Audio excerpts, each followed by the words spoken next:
మాకు ఇలా గానుగలో ఇలా నష్టం వస్తుందండి, మీరేం చేస్తున్నారు అని మీరు ఎవరన్నా ఓపెన్గా ఒక వీడియో పెట్టగలుగుతారండి? పెట్టగలరా? విమర్శిస్తా గవర్నమెంట్ని. ఒకవేళ పెడితే మిమ్మల్ని గమ్ముగా ఉండేస్తారా? ఖచ్చితంగా మీ మీద ఇవాళ సోషల్ మీడియా చాలా స్ట్రాంగ్ ఉంది. అలా జస్ట్ పట్టుకొని ఇతను ఏంటి, ఇతని పేరేంటి, ఎందుకంటే ఎక్కడికక్కడ వాలంటరీ వ్యవస్థ ఉంది. వాడి చేతిలో మీ అందరి అడ్రస్లు ఉంటుంది, మీ అందరి యొక్క లైఫ్ వాడి చేతిలో ఉంటుంది.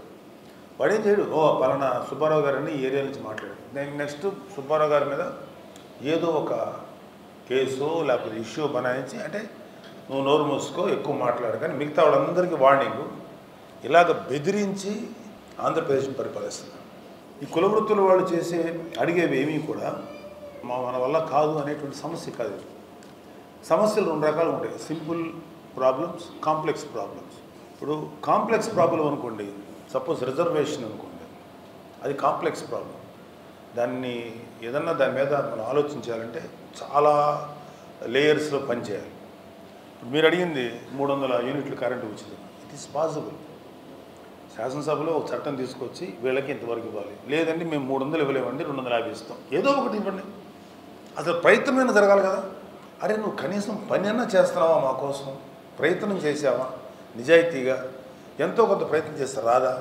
ఏమండి మనకి రాష్ట్రమే కాదు సెంట్రల్ నుంచి కూడా బోల్డ్ అన్ని సదుపాయాలు, బోల్డ్ అన్ని అవకాశాలు ఉన్నాయి. అదేవిధంగా మీరు అడిగింది ఒక 1000 గజాల స్థలం మాకు ఇమ్మన్నారు, ఇట్ ఈస్ రైట్ఫుల్ డిమాండ్. మాకు 10 ఎకరాలు ఏమని అడగట్రా, 1000 గజాల సైట్ ఏమని అడుగుతున్నారు. ఎస్సీ నిధులు లేవు, వాళ్ళ సప్లాన్ నిధులు లేవు, కాపు కార్పొరేషన్ నిధులు లేవు, బ్రాహ్మణ కార్పొరేషన్ నిధులు లేవు, ఫలానా కమ్యూనిటీకి సంబంధించిన కార్పొరేషన్ నిధులు ఉన్నాయా అంటే అన్నీ ఖాళీగానే తిరుగుతున్నాయి, ఏం పైసా లేదు. పిల్లలకి చదువు విదేశాలు చదివించుకోవటానికి కుదరదు. పోనీ ఏదన్నా చిన్న చిన్న వ్యాపారాలు చేసుకుంటే, అంటే ప్రజాస్వామ్యం అంటే ఏంటో కూడా తెలియనటువంటి దుర్మార్గపు వైసీపీలో ఉన్నారు. అలా నాయకుడు అంతకన్నా దుర్మార్గుడు. అతన్ని కనుక మనం మళ్ళీ ఇంకొక అవకాశం ఇచ్చామంటే మన పిల్లల జీవితాలతో సహా మనం నాశనం చేసుకున్నట్టే.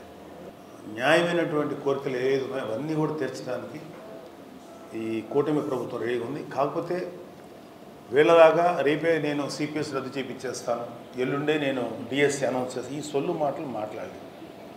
వీడు మాట్లాడతాడు, ఈ దుర్మార్గుడు మాట్లాడతాడు. ఎందుకంటే ఇవాళ రాష్ట్రం టోటల్గా జీరో అయిపోయింది. మళ్ళీ మనం 0 నుంచి స్టార్ట్ చేయాలి.